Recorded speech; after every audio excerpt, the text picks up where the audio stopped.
sempre achei difícil entender como duas vidas podem se tornar apenas uma. Mas quando eu te encontrei, eu te amei, e um milagre aconteceu. E então eu entendi que Deus tem sempre um plano para nós. É preciso paciência e ouvir sua voz. O que será que meu Deus pensava quando criou você?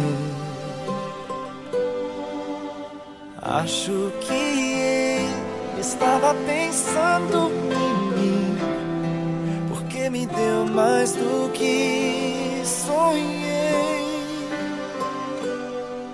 Deu muito mais do que eu podia imaginar.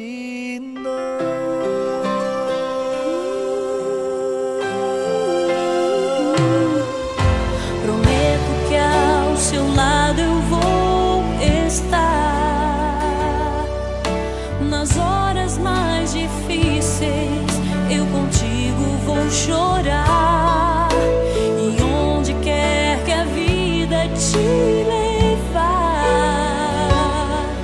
o meu coração vai junto, para sempre vou te amar. E Deus já tem um plano para nós.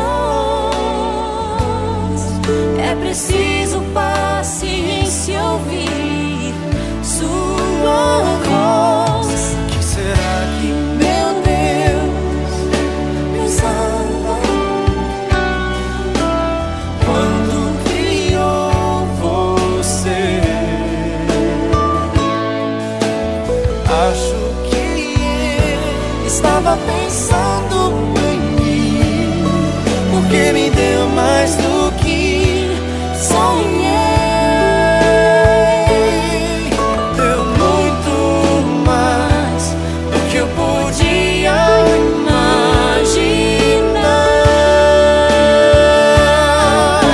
Nós dois agora somos um, e bate um só coração. Juntos sempre viveremos, para sempre amaremos. E assim eu posso perceber, não sou nada sem você. Você é inspiração, move o meu coração.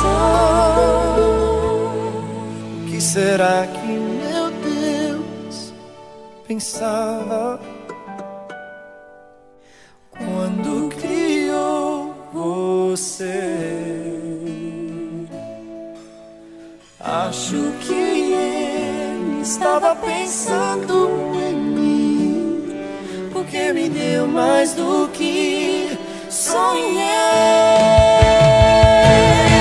Será que ele